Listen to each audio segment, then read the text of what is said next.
আমাদের আজকের গল্প মাসুদ রানা সিরিজের কুচক্র। লিখেছেন লেখক কাজী আনোয়ার হোসেন। প্রথম প্রকাশ ডিসেম্বর 1989 সাল। পার্ট 2। রানার কামরায় হই হই করে ঢুকলো ওরা সবাই। জমে উঠলো আড্ডা। কফি বানিয়ে সবাইকে খাওয়ালো শায়লা। আড্ডার মধ্যমণি সোহেল বিসিআই অফিসে রাহাত খান যেমন এজেন্টদের শ্রদ্ধা অর্জন করেছেন, তেমনি সোহেল অর্জন করেছে সবার বন্ধুত্ব আর ভালোবাসা। বিশেষ করে তরুণ এজেন্টরা সোহেল ভাই বলতে অজ্ঞান। ওদের সাথে তার অকৃত্রিম সম্পর্ক দেখে মনেই হয় না যে সে একজন ব্রিগেডিয়ার, এবং তার স্থান রাহাত খানের ঠিক নিচেই। চিফ অ্যাডমিনিস্ট্রেটর জুনিয়র ফিল্ড অফিসারদের সাথে বসে সিগারেট ফুঁকছে, চুটিয়ে আড্ডা মারছে। এটা শুধু বোধহয় বিসিআই অফিসেই সম্ভব।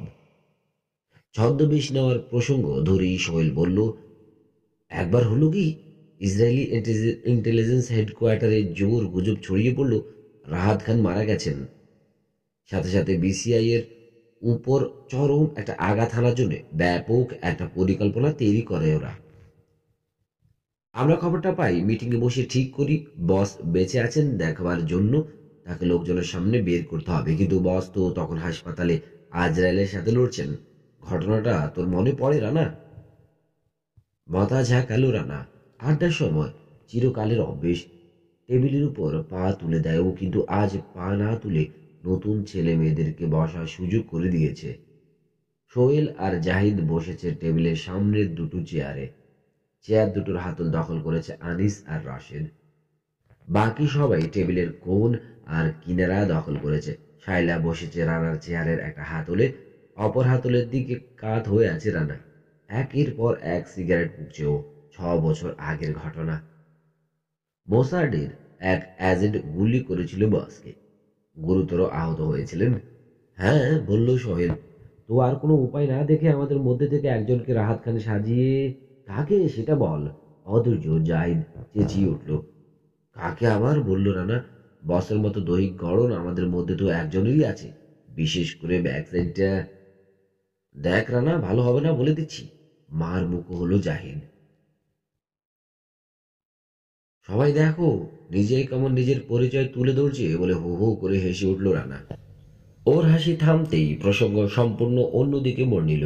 তরুণরা সবাই একসাথে কৌতূহল আর বিস্ময় প্রকাশ করলো।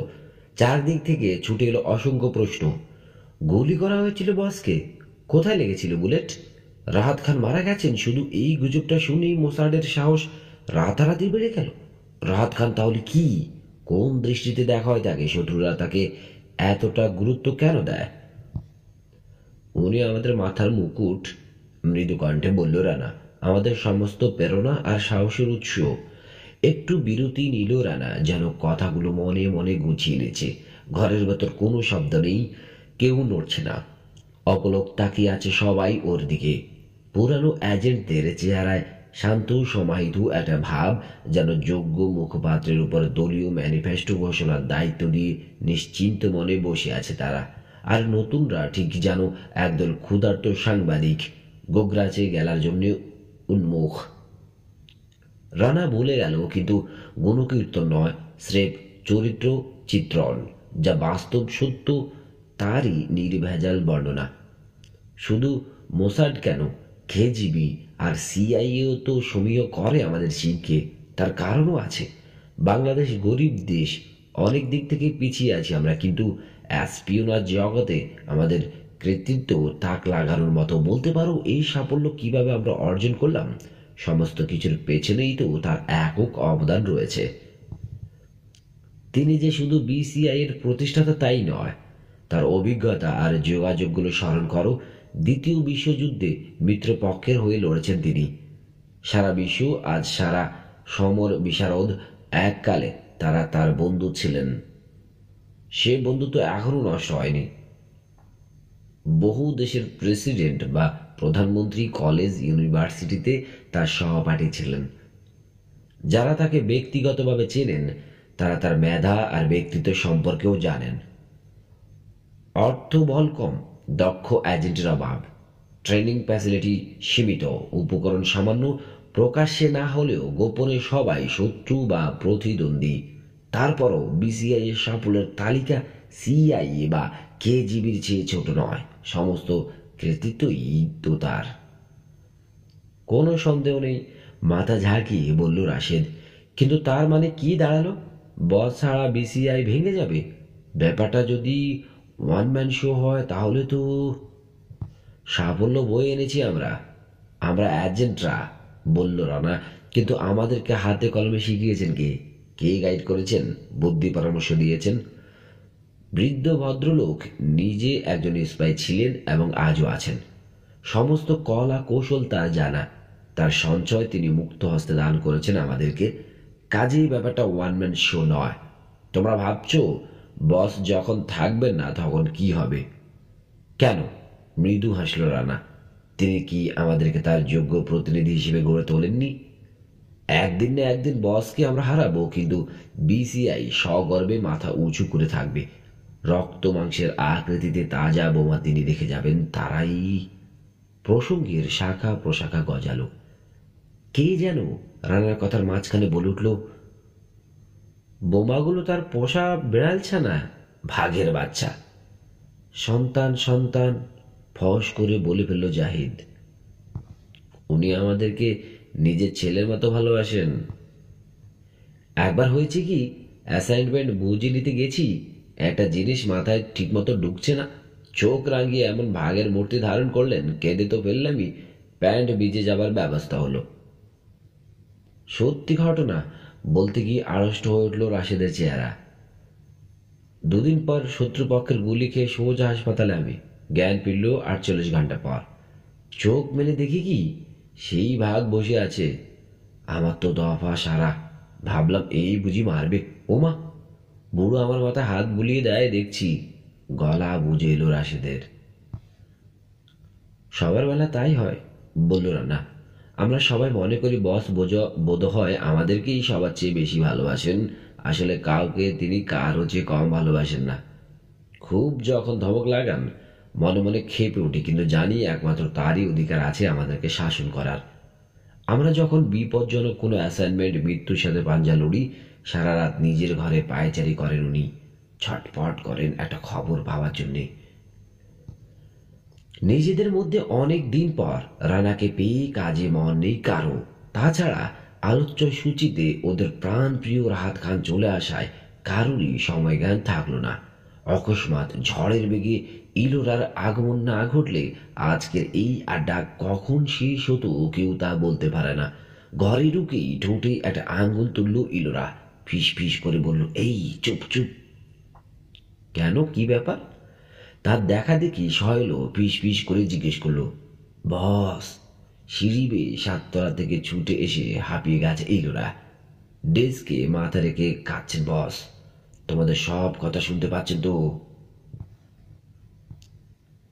বিদ্যুৎ চমকের মতো রানার মনে পড়ে গেল ইলোরার ডাক শুনে বসের সাথে তার চেম্বারে দেখা করতে যাওয়ার সময় ইন্টারকমে সুইচটা অফ করতে ভুলে গিয়েছিল। ঝট করে তাকালো, দেখলো সত্যি তাই, ইন্টারকমের সুইচ অন করা রয়েছে। ঘরের ভেতর নিস্তব্ধতা নেমে এলো, সবাই হতচকিত। স্যার, ইন্টারকমে বলল রানা প্রায় কাঁদো কাঁদো গলায়, ভুল হয়ে গেছে, মাফ করে দেবেন স্যার। এক ঝটকায় সুইচটা অফ করে দিল। চাঁদা তুলে লাঞ্চ খেলো ওরা। আড্ডা ভাঙার পর বিকেল 4টের দিকে রানাকে নিয়ে নিজের কামরায় চলে এলো সহেল। দুই বন্ধু ব্যক্তিগত কিছু আলাপ করলো নিভৃতে। শ্রীলঙ্কায় পৌঁছানোর জন্য বুয়া বাংলাদেশি একটা পাসপোর্ট দিল ওকে সোহেল। অরবিন্দ সিংয়ের পরিচয় ইত্যাদি প্রতিষ্ঠিত করার জন্য কলম্বোয় ওকে সাহায্য করবে ওদেরই এক এজেন্ট। তার বর্তমান নাম ঠিকানা মুখস্থ করে নিল রানা। সব কিছুই ঠিকঠাক মতো ঘটল। নির্দিষ্ট দিনে কলম্বোয় পৌঁছল রানা। সেখান থেকে গাড়ি নিয়ে জাপনায় চলে এলো রাজহংসে চড়ার জন্য। 350 টুরিস্টকে নিয়ে বম্বের উদ্দেশ্যে রওনা হয়ে গেল জাহাজ। আজ সেই 12 তারিখ, তাপস গাঙ্গুলির সাথে দেখা করার দিন। ফুটপাত ধরে অলস ভঙ্গিতে হাঁটছে রানা। 500 গজ পিছনে ফেলে এসেছে অশোকাকে। এদিকের ফুটপাতে যথেষ্ট ভিড়, বেশিরভাগটাই হকাররা দখল করে রেখেছে। মেশিন থেকে বেরিয়ে আসছে তাজা ফুলের রস। লোকজন রাস্তায় দাঁড়িয়ে কিনে খাচ্ছে, তাদের মধ্যে রাজহংসের টুরিস্টরাও রয়েছে অনেকে। সামনে হোটেল মিনারবা পড়ল। গেট থেকে একদল নর্তকীকে বেরোতে দেখল রানা। সর্বনাশ, মেয়েগুলো কি লম্বা! সবার পরনে ঢোলা, গাগরা আর ব্লাউজ, বহু রঙা জরির কাজ করা, সারা গায়ে প্রচুর অলংকার। রাস্তা পেরিয়ে রানাকে পাশ কাটালো তারা। কি কারণে কে জানে, খিলখিল করে হাসছে। 4 চাকার গাড়ি নিয়ে আইসক্রিম বিক্রেতা খদ্দের ধরার জন্য গলা পাঠাচ্ছে। আর একটু সামনে মাথায় পাগড়ি বাঁধা একদল শিখ আর সশস্ত্র পুলিশকে দেখল রানা। শিখগুলোর কোমরে রশি বাঁধা, হাতে হাত করা। বাঘ ঘুরতেই রেড ক্রস রোডে পৌঁছল রানা। 50 গজ এগিয়ে দেখল রাস্তার ওপারে একটা কাফে, হিন্দি আর ইংরেজিতে লেখা signboard, Delhi cafe. Traffic signal লাল হবার অপেক্ষায় ফুটপাতের কিনারায় দাঁড়িয়ে থাকলো রানা। তারপর রাস্তা পেরুলো। ডুগডুগি বাজাতে বাজাতে ওর সাথে রাস্তা পেরুলো এক লোক, সাথে লোহার হালকা চেইনে বাঁধা একটা বানর, পিছনে বাচ্চাদের একটা বাহিনী। দিল্লি কাফে ফুটপাতের অর্ধেকটা দখল করে রেখেছে। কাফের বাইরে বেতের চেয়ারে অল্প 2-4 জন খদ্দের দেখল রানা। কাটায় কাটায় 4:30 বাজে। এখনো সম্ভবত এসে পৌঁছায়নি তাপস গাঙ্গুলি। ঢাকা ত্যাগ করার আগে সোহেল ওকে তাপসের একটা ফটোগ্রাফ দেখিয়েছে, কিন্তু ছবিটা 10 বছর আগের। দেখার সাথে সাথে তাকে চিনতে পারবে কিনা সন্দেহ আছে রানার। ফুটপাতেই দেওয়াল ঘেঁষে একটা বেতের চেয়ারে বসলো। আশেপাশের টেবিলগুলোর দিকে তাকালো, বেশিরভাগই খালি। সবচেয়ে কাছের খদ্দেররা একটা গ্রুপ, সবাই পুরুষ। দূরে এক কোণে পাশাপাশি বসে আছে এক যুবতীকে নিয়ে এক যুবক, ফিস ফিস করে নিজেদের মধ্যে কথা বলছে।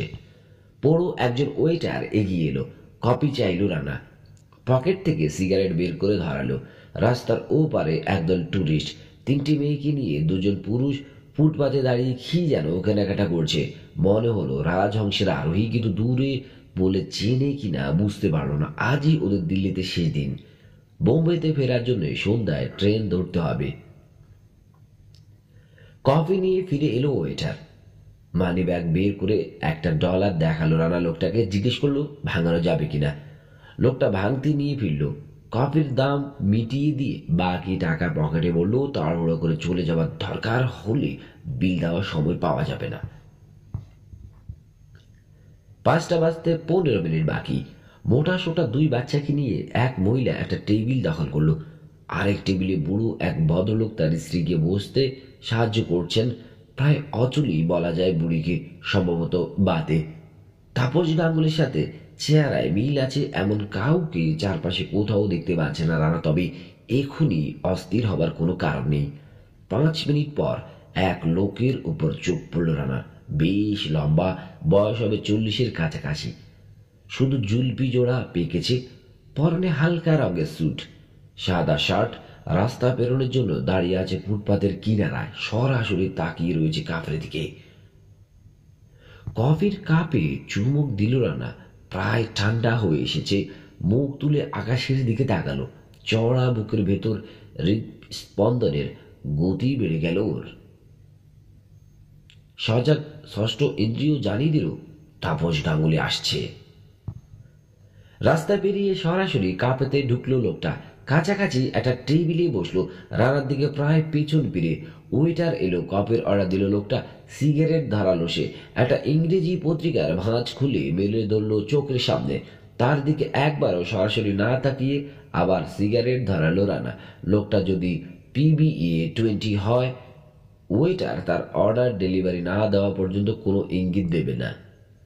একটু পরই কপি দিয়ে গেল ওয়েটার। রানার মতো সেও আগেভাগে মিটিয়ে রাখলো বিল। ওয়েটার চলে যাওয়ার পর ওরা 2জন প্রায় একা হয়ে গেল। 5 গজের মধ্যে আর কোনো খদ্দের নেই। এই সময় 3জন লোককে এগিয়ে আসতে দেখলো রানা। একবার চোখ বুলিয়ে আন্দাজ করলো ওরা বোধহয় সাদা পোশাক পরা দিল্লি পুলিশ। শক্ত সমর্থ দীর্ঘ দেহ, মাথায় ছোট করে ছাঁটা চুল, চেহারায় কাঠকোঠা ভাব।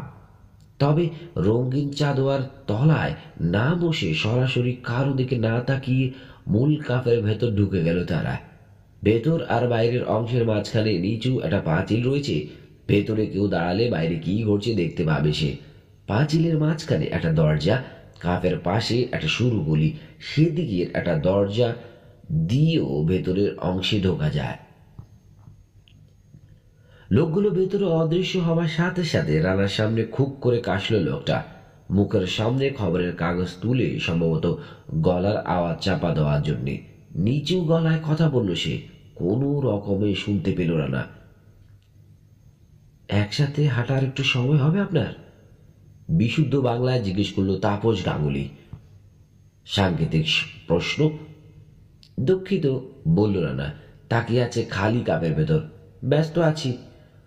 ওর এই কথায় লোকটা বুঝতে পারবে ঢাকা থেকে ওকেই পাঠানো হয়েছে। ওদের দেখলেন? হ্যাঁ, খুব সাবধান। ওরা আমার দিকে তাকিয়ে আছে। আমি চলে যাবার পর কি হবে? পিস পিস করে জিজ্ঞেস করল রানা। ওরা যদি আপনাকে... আমি নিষ্কলঙ্ক, রেকর্ডে কোনো স্পট নেই। যাই ঘটুক না কেন নিজেকে আমি নির্দোষ প্রমাণ করতে পারবো। আমার চিন্তা আপনাকে নিয়ে। পিছলে বেরিয়ে যাব, চিন্তা করবেন না।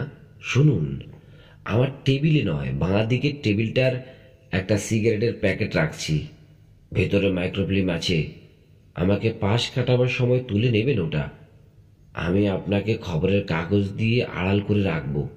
ঠিক আছে। বিল দিয়েছেন? হ্যাঁ। আরেকটা কথা, বসকে বলবেন অনেক দেরিতে হলেও আমি জানতে পেরেছি আমার ফার্মটা বিজনেস সিন্ডিকেটের একটা প্রতিষ্ঠান। এই চুরির পেছনে ওরাই রয়েছে। কথা বলার ফাঁকে পকেট থেকে 4 মিনারের একটা প্যাকেট বের করে বাঁ দিকে টেবিলের কিনারায় রাখলো তাপস গাঙ্গুলি। সাথে সাথে দাঁড়ালো রানা। যদি মনে করেন আপনার বিপদ হবে, আমি তাহলে আজ ট্রেন ধরবো না। যদি আপনার সাহায্যের দরকার হয়... বললাম না, ওরা আমার কিছুই করতে পারবে না। যান। পা বাড়ালো রানা। তাপস গাঙ্গুলিকে পাশ কাটাবার সময় ডান হাত দিয়ে টেবিল থেকে তুলে নিল 4 মিনারের প্যাকেট।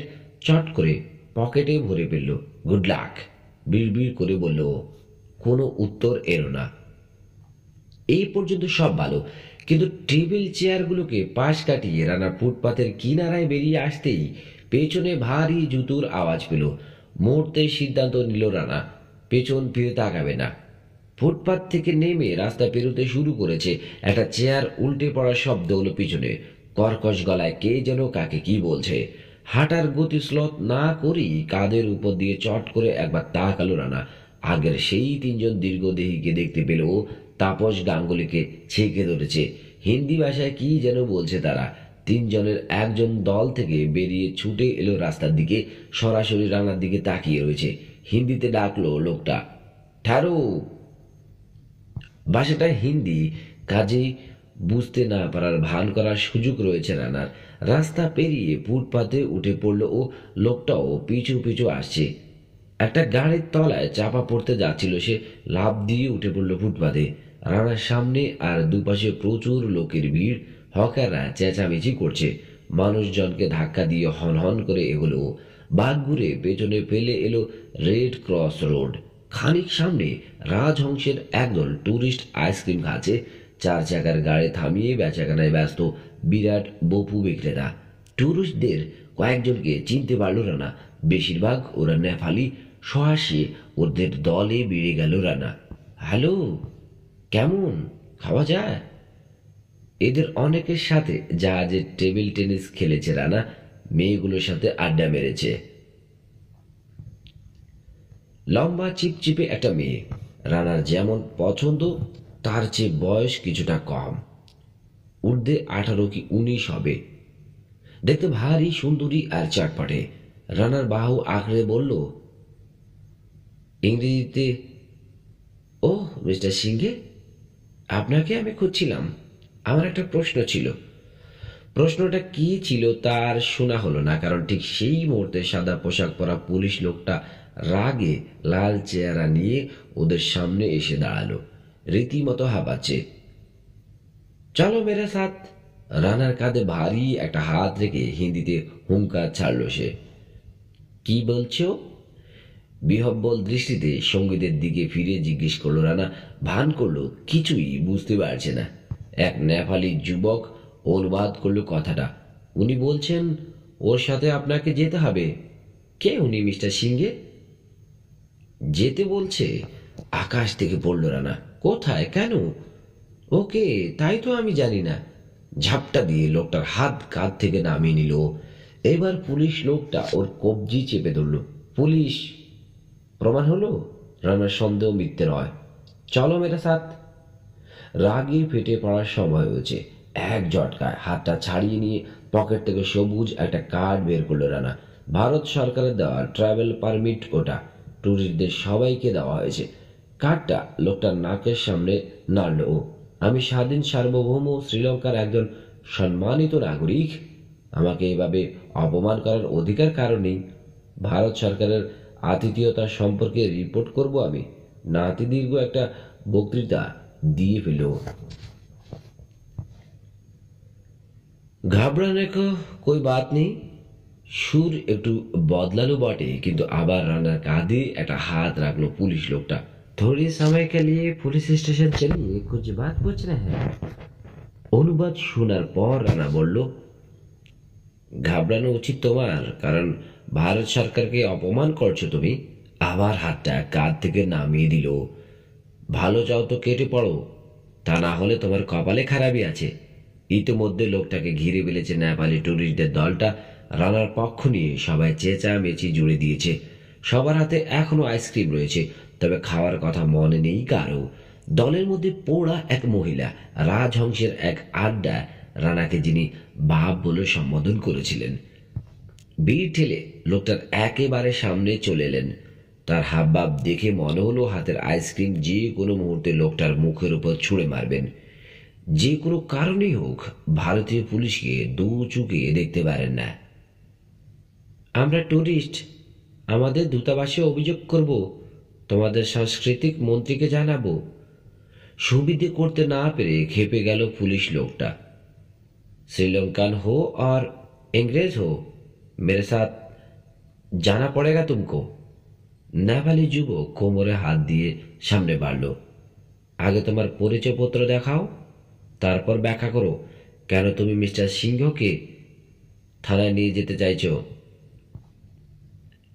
খানিক ইতস্তত করে পকেট থেকে একটা কার্ড বের করলো লোকটা। সেটা পরীক্ষা করলো নেপালি যুবক।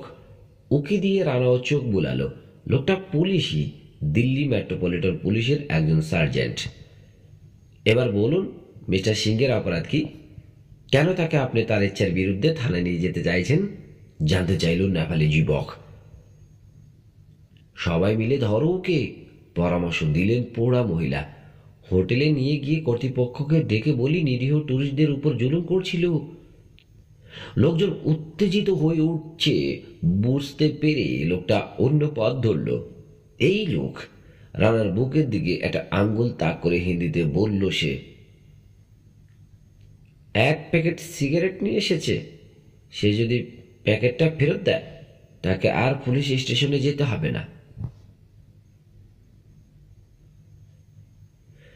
নেপালি যুবকের দিকে ফিরল রানা। কি বলছো? অনুবাদ শোনার পর অবিশ্বাসে আঁতকে উঠল সবাই। গলা ছেড়ে হেসে উঠল রানা। কে যেন বলল, ব্যাটার মাথা খারাপ হয়ে গেছে। আঙ্গুলের গার্ড দিয়ে লোকটার বুকে টোকা মারল রানা। মিথ্যে অভিযোগ তুলে ঘুষ খাওয়ার মতলব, তাই না? সিগারেটকে সবার পকেটেই থাকতে পারে, তাতে কারো নাম লেখা থাকে না, সেটা তো তোমার বা আমার প্রমাণ হবে কি করে? আমার প্যাকেট আমি চিনি। শরীর ঝাঁকিয়ে রানার হাতটা সরিয়ে দিল পুলিশ। বের করো, প্রমাণ করব। নেপালি যুবক রানার দিকে ফিরল। পকেটে প্যাকেট থাকলে ব্যাটাকে দিয়ে দিন, তাতে যদি ঝামেলা থেকে বাঁচা যায় মন্দ কি? কি বলছেন? রানা বিস্মিত। ভারতীয় সিগারেট খাওয়া যা, দেশ থেকে দেশি সিগারেট এনেছি। কথা শেষ না করে পকেট থেকে এক প্যাকেট স্টেট এক্সপ্রেস বের করে দেখালো রানা। এটা নিশ্চয়ই ওর নয়। পুলিশ মাথা নাড়ল। दूसरा প্যাকেট নিকালো। আমার পকেটে আর কোনো সিগারেটের প্যাকেট নেই, ঘোষণা করল রানা। ইচ্ছে করলে সে আমাকে চার্জ করে দেখতে পারে। নেপালি যুবক অনুবাদ করল। দুহাত মাথার উপর দিল রানা। দক্ষতার সাথে প্রচুর সময় নিয়ে ওকে চার্জ করল পুলিশ। টুরিস্টরা তীক্ষ্ণ চোখে তাকিয়ে আছে। পৌড়া মহিলা মন্তব্য করলেন, যদি কিছু পাওয়া না যায় সবাই মিলে তোমাকে আমরা এই রাস্তার উপর নাকে খত দেওয়াবো। চার্জ শেষ করে পিছিয়ে গেল পুলিশ সার্জেন্ট। হতভম্ব। দেখলে তো? চেহারায় বিজয়ের হাসি নিয়ে বলল রানা। হা করা পুলিশের দিকে তাকিয়ে আছে। যদি বলো কাপড় চোপড় খুলে দিগম্বর সাজতে পারি, সেক্ষেত্রে মহিলাদের জন্য পর্দার ব্যবস্থা করতে হবে তোমাকে। রাগের সাথে নেপালি যুবক সার্জেন্টকে বলল, আপনি সন্তুষ্ট তো? এতক্ষণে নিশ্চয়ই বুঝতে পেরেছেন কোথাও আপনার মারাত্মক ভুল হয়েছে। ভারত সরকারের আমন্ত্রণে এখানে আমরা বেড়াতে এসেছি, আর একজন ভারতীয় অফিসার হয়ে আপনি আমাদের সাথে এই বিচ্ছিরি ব্যবহার করলেন। এই যদি ভারতীয় পুলিশদের জ্ঞান হয়, তাহলে গুন্ডা পান্ডাদের আচরণ কি হবে? মাপি মাংতা হো, বিড়বিড় করলো সার্জেন্ট।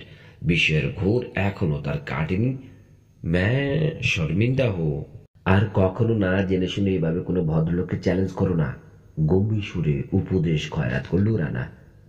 বিরক্তি সূচক শব্দ করে ভাঙতে শুরু করলো টুরিস্টদের ভিড়টা। রানাকে অপমান করে সবাই এক বাক্যে রায় দিল, আসলে অপমান করা হচ্ছে সার্ক দেশগুলোর প্রত্যেক টুরিস্টকে।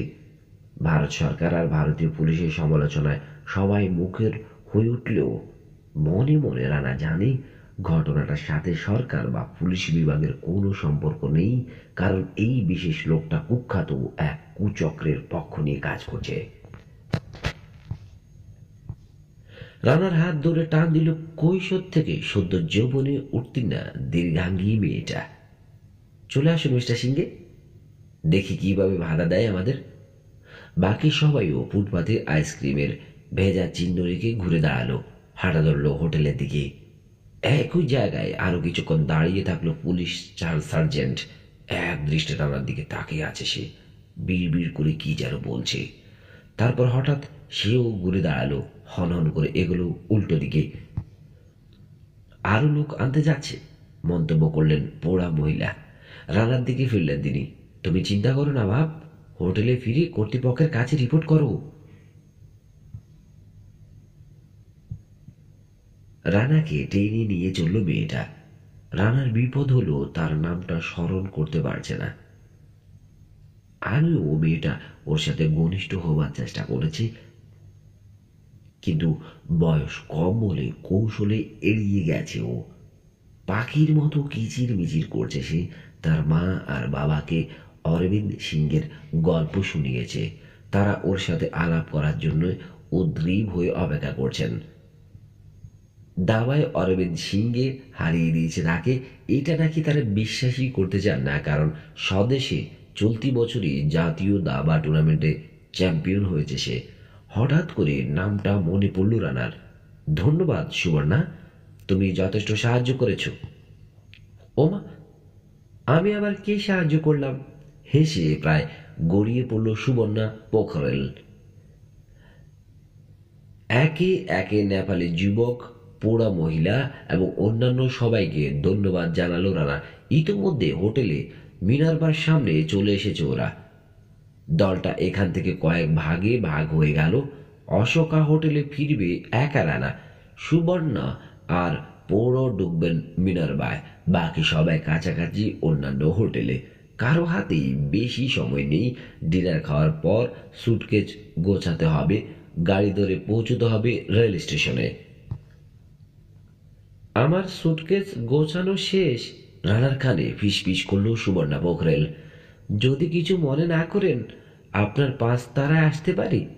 দিল্লিতে কি কেনাকাটা করলেন দেখব। হাসি চিপে মাথা ঝাঁকালো রানা। কৃতজ্ঞ বোধ করব। পোড়া মহিলাকে মিনারবার গেটে ছেড়ে দিয়ে অশোকার দিকে পা বাড়ালো ওরা। গাড় পেরিয়ে পেছন দিকে একবার তাকালো রানা। সন্দেহজনক কিছু চোখে পড়ল না। আপাতত নিরাপদ বোধ করলো, তবে জানি এত সহজে হাল ছাড়বে না শত্রুরা। তাপস গাঙ্গুলির কথা ভেবে উদ্বেগ বোধ করলো। রেকর্ডে কোনো দাগ না থাকলেও বিজনেস সিন্ডিকেটের শয়তানগুলো দেখেছে রানাকে একটা সিগারেটের প্যাকেট দিয়েছে। সে প্যাকেটের ভেতর কি আছে তা যদি জানে তারা, কি বলার থাকবে তাপস গাঙ্গুলির? কিভাবে নিজেকে রক্ষা করবে সে? বিজনেস সিন্ডিকেটের কাজের ধারা সম্পর্কে টপ সিক্রেট ফাইলটা পড়া আছে রানার। কথা আদায়ের জন্য টর্চার করে বহু লোককে মেরে ফেলেছে তারা। তারপর রানা ভাবলো, এমন হতে পারে যে কুচক্রটিকে নানাভাবে সাহায্য করে নিজের বিশ্বস্ততা সম্পর্কে তাদের নিঃসন্দেহ করে রেখেছে তাপস গাঙ্গুলি। সেক্ষেত্রে অভিযোগটা খণ্ডন করতে বেগ পেতে হবে না তাকে। প্যাকেটের ভেতর কি আছে তা নিশ্চয়ই কাউকে জানতে দেয়নি সে, বা জানতে দেবেও না। অশোকার হল রুমে দেশি বিদেশি প্রচুর লোকজন। তাদের মাঝখান দিয়ে রানার হাত ধরে এলিভেটরের দিকে এগুলো সুবর্ণা পোখরেল। কৌতুক বুক করলেও মনে মনে খানিকটা উদ্বিগ্ন বটে রানা। জানে একটা সময় আসবে যখন মেয়েটাকে হতাশ না করে উপায় থাকবে না ওর। মেয়েটা সরল, সেন্টিমেন্টাল এবং সম্ভবত আদর্শ প্রেমিকা হবার সমস্ত গুণের অধিকারী, কিন্তু অন্যায় সুযোগ গ্রহণ করার স্বভাব নয় রানার। আর এই বয়সের একটা মেয়ের সাথে প্রেম করারও কোনো ইচ্ছে নেই ওর। নিজেকে স্মরণ করিয়ে দিল ও, জড়িয়ে পড়ার আগেই কাঁধ থেকে নামিয়ে দিতে হবে ভূতটাকে। সত্যি কি তুমি আমার কামরায় যেতে চাও? এলিভেটরের সামনে পৌঁছে জিজ্ঞেস করলো রানা। মানে সেটা কি উচিত হবে? উচিত হবে না মানে? বড় বড় চোখ মেলে অবাক হয়ে তাকালো সুবর্ণা পোখরেল। আপনি আমার বন্ধু না? দাবায় আপনি আমাকে হারিয়ে দিয়েই তো সর্বনাশ করেছেন। কাসপারভকে বাদ দিয়ে আপনাকে বেছে নিয়েছি আমি আমার হিরো হিসেবে। কিন্তু তোমাকে তো আমি বলেছি ওটা ছিল ঝড়ে বক।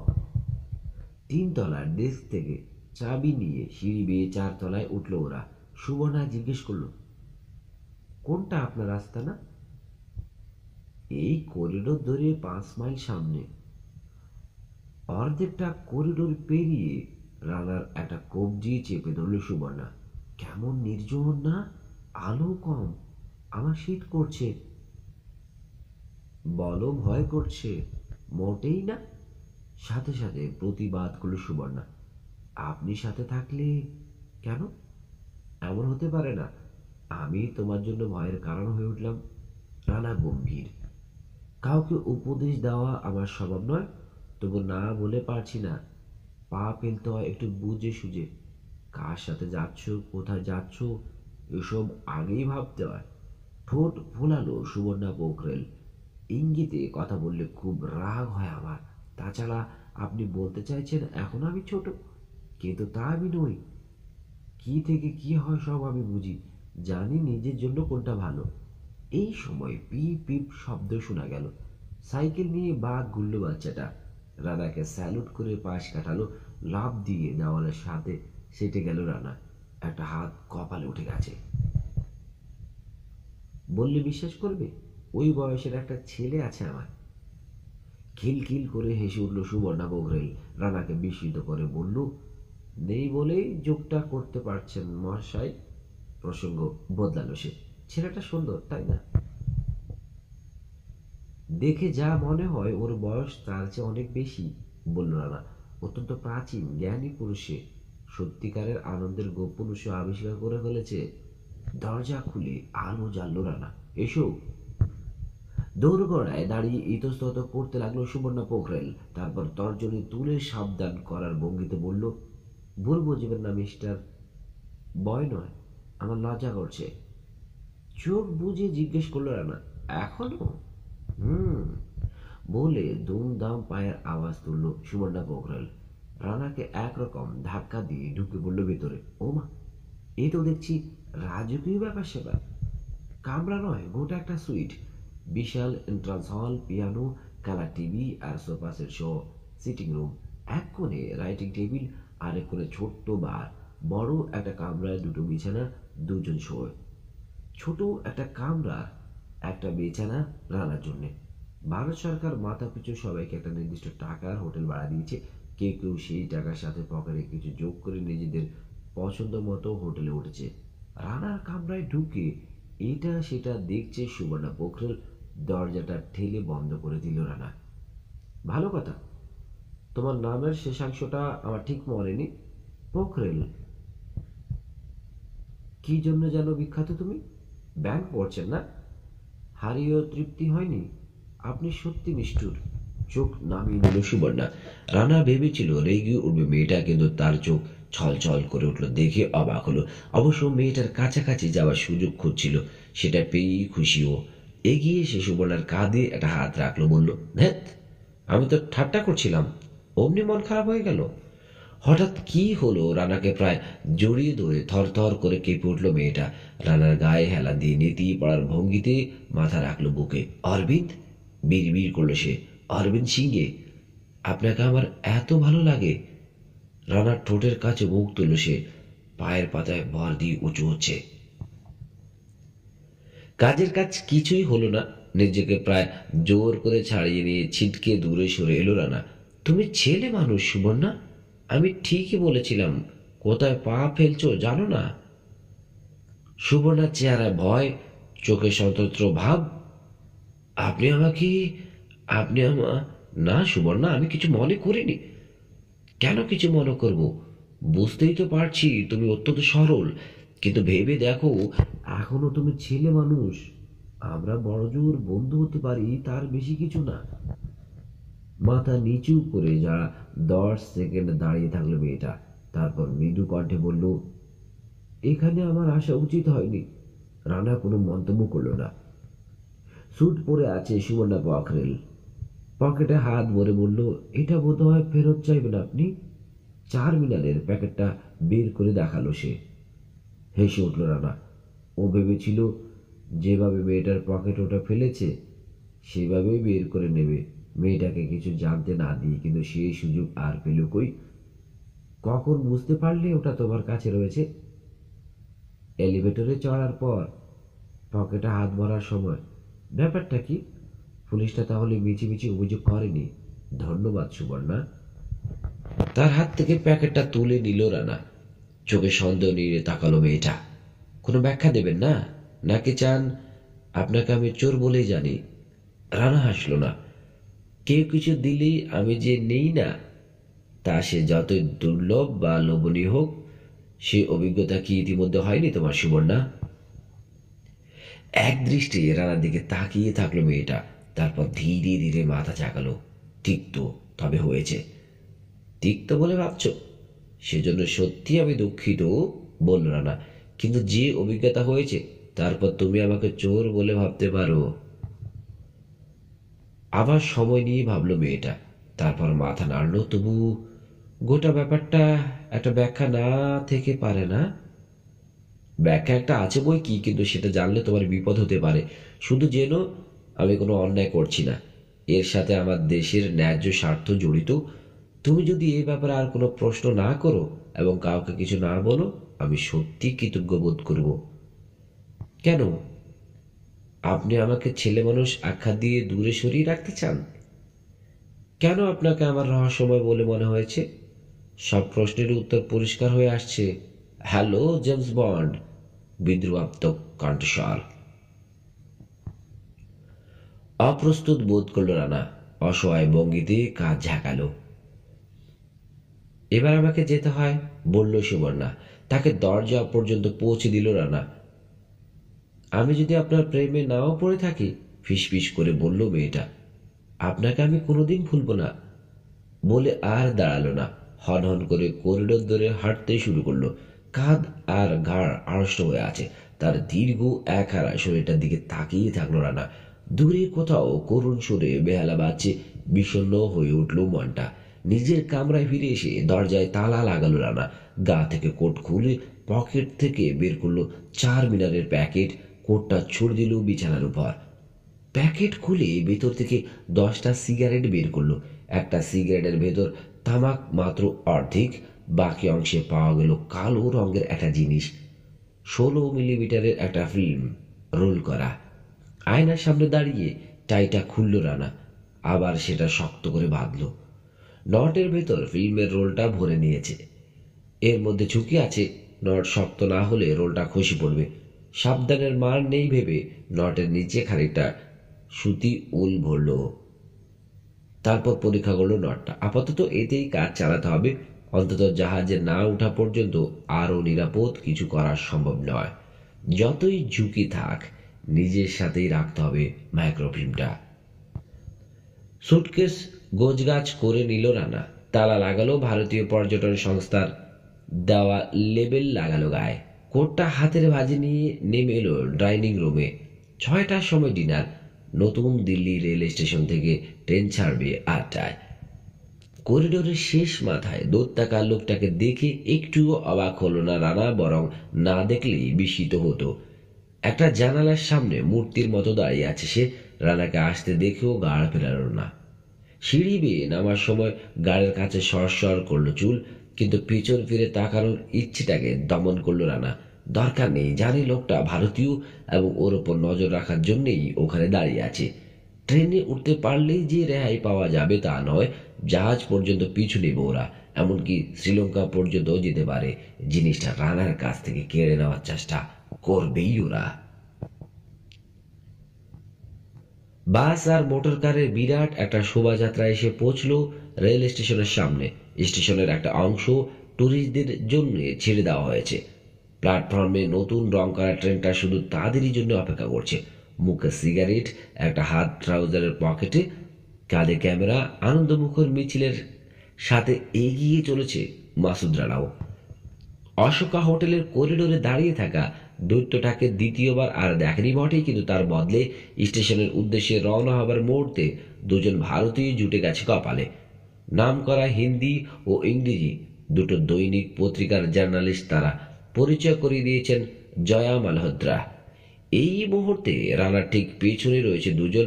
গাড় ফিরিয়ে তাকাবার দরকার নেই, রানার জানা আছে পরিচয়ের মুহূর্তে বুঝতে পারে ও যেমন কবি নয় তেমনি লোক দুটো জার্নালিস্ট নয়। তবে তাদের নিঃশব্দ নির্বিঘ্ন উপস্থিতি একদিক থেকে স্বস্তিকর। এর মানে হলো বিজনেস সিন্ডিকেট এখনই জোর খাটাতে চাইছে না, অন্তত যতক্ষণ ভারতীয় এলাকায় থাকছে ও। মনে মনে হাসল রানা। বিজনেস সিন্ডিকেট যতই না কেন দোদণ্ড প্রতাপ আর শক্তিশালী অপরাধ চক্র হোক, তাদেরও কিছু অসুবিধা আছে। কুচক্রটির বৈশিষ্ট্যই হলো প্রশাসন, সামরিক বাহিনী আর পুলিশ ফোর্সের সদস্যদের মাধ্যমে কাজ উদ্ধার করা। কাজেই বুঝে শুনে ভেবে চিনতে পা ফেলতে হয় তাদের। ভারত সরকারের আমন্ত্রণে আগত কোনো ট্যুরিস্টদের সাথে পুলিশের কোনো সদস্য খারাপ ব্যবহার করলে রীতিমতো হইচই বেঁধে যাবে। সংশ্লিষ্ট পুলিশের বিরুদ্ধে অভিযোগ করা হলে তদন্ত শেষে শাস্তি হয়ে যাবে। তদন্তের সময় কুচক্রটির অনেক গোপন তৎপরতা ফাঁস হয়ে যাওয়ার ঝুঁকি তো আছেই। সেই জন্যই রানা ভাবছে বোম্বে থেকে রাজহংস রওনা হবার আগে পর্যন্ত ওর ভয় পাওয়ার তেমন কোনো কারণ নেই।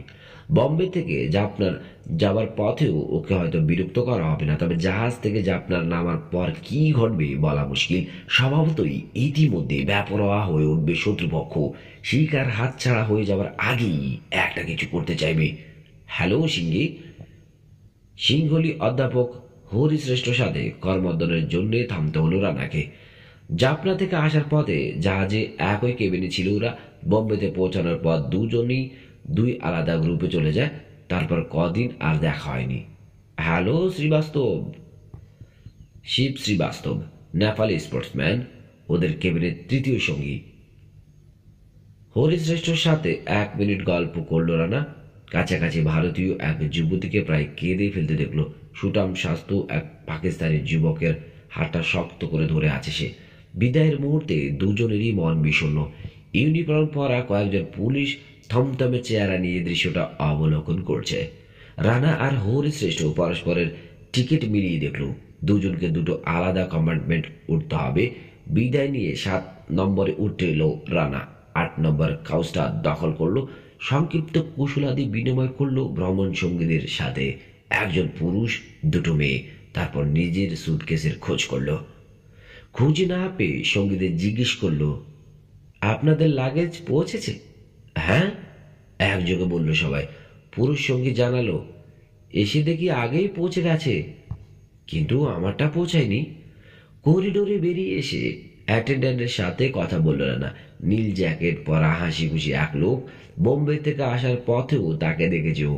ওহে বর্মন, সব লাগেজ কি পৌঁছেছে? কাজাকে 32 পাটি দাঁত দেখিয়ে দিল মুকুল বর্মন। জনাতিকে বাংলায় বলল, আরে বাপু, ইংরেজি জানলে কি আর এই খোট্টাদের দেশে পড়ে থাকি? ইচ্ছে হলেও মাতৃভাষায় কথা বলতে পারল না রানা। ইঙ্গিতে ডেকে তাকে নিয়ে কম্পার্টমেন্টে ফিরে এলো। সঙ্গীতের ব্যাগ আর সুটকেস দেখিয়ে নিজের মুখে আঙুল রাখলো, তারপর হাত নেড়ে ভঙ্গি করলো নেই। গভীর আগ্রহ নিয়ে রানার মুখাভিনয় দেখলো মুকুল বর্মন। আবার 32 পাটি দাঁত বের করলো সে। রানার ভঙ্গি অনুকরণ করে জানিয়ে দিল এই ব্যাপারে তারও কোনো ধারণা নেই। অজ্ঞতা প্ল্যাটফর্মে নেমে জয়া মালহোত্রাকে খুঁজে বের করলো রানা। ছদ্মবেশী সাংবাদিকদের সাথে কথা বলছেন তিনি। Excuse me Mrs Malhotra, train ছাড়ার সময় হয়ে এলো, কিন্তু কম্পার্টমেন্টে এখনো আমার লাগেজ পৌঁছায়নি। কি হতে পারে? ওহো! হতাশায় মুহূর্তের জন্য চোখ বুঝলেন জয়া মালহোত্রা। যতই সাবধান হও, এই ধরনের ঘটনা ঘটবেই। তবে চিন্তা করবেন না মিস্টার সিংহে, নির্ভাবনায় থাকুন। নিশ্চয়ই অন্য কোনো কম্পার্টমেন্টে আছে ওগুলো। ভুল করেছে পোর্টার। এখানে দাঁড়ান আপনি, দেখি খুঁজে পাই কিনা। হরিণীর মতো চঞ্চল পায়ে ভিড় ঠেলে চলে গেলেন মহিলা। নিস্তব্ধতা অস্বস্তিকর হয়ে ওঠায় লোক দুজনের দিকে তাকিয়ে রানা জিজ্ঞেস করলো, আপনারা কি বোম্বে নাকি একেবারে জাফনা পর্যন্ত যাবেন? নিঃশব্দে মাথা নাড়ল তারা। একজন মৃদু হাসল। হঠাৎ টাইটান নট সম্পর্কে সচেতন হয়ে উঠল রানা। সচেতনতার মাত্রা রীতিমতো শারীরিক পীড়নের সমতুল্য হয়ে উঠল।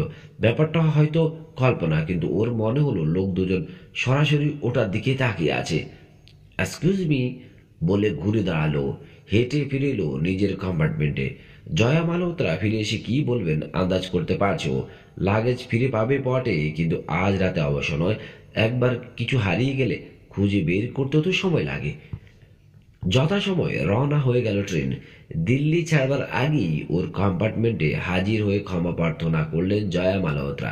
জানালেন ওর লাগেজ এখনো পাওয়া যায়নি, তবে আবার পূর্ণ নিশ্চয়তা দিয়ে বললেন, ঘাবড়ানোর কিছু নেই, ট্রেন বোম্বে পৌঁছলে খুঁজে পাওয়া যাবেই। সবই সত্যি, তবু নিয়মমাফিক যথেষ্ট উদ্বেগ প্রকাশ করল রানা। আরেকবার আশ্বাস দিয়ে ওর কাছ থেকে বিদায় নিলেন মহিলা। স্পিকার থেকে বেশি হলো লতা মঙ্গেশকরের একটা পুরনো দিনের গান। অপর দুই কাউচে হেলান দিয়ে উল বুনতে ব্যস্ত হয়ে পড়ল দুই মহিলা সহযাত্রী। চা আর বিস্কুট নিয়ে এলো মুকুল বর্মন। অনেকক্ষণ পর পর হলেও রানার একটা হাত টাইয়ের নট ছুঁয়ে উঠে যাচ্ছে কপালে, যেন চুল সরাতে ব্যস্ত। আর গল্প কবিতা আপনার সুবিধা লাইক, কমেন্ট, শেয়ার ও সাবস্ক্রাইব করতে ভুলবেন না।